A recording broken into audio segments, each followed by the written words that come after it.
Gusto kong maiahon tayo sa kahirapan, Mama. At para magawa yon, kailangan ko ng magandang oportunidad. Hindi ako papayag na pag-aralin ka niya. Bakit hindi, Mama? Isa pa, hindi ko hiniling yun. Siya ang nakaisip nun at inalok niya sa akin. Biglang inalok. Hindi mo ba nga alam kung ano plano niya? Mama! Teresa, tandaan mo na sobra ang regalo na yan. Mama, utang na loob! Ano ba?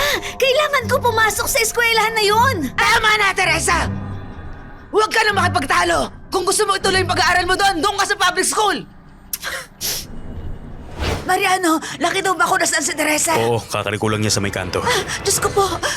Huwag naman, sabi ko na nga bang huwag gagawin niya, papahamak niya yung buhay niya! Diyos ko po! Si Teresa kasi yung anak ko! Pupuntahan niya yung profesor na magabayad ng pag-aaral niya sa kolehiyo yung pangarap niya. Pero sa anong kapalit?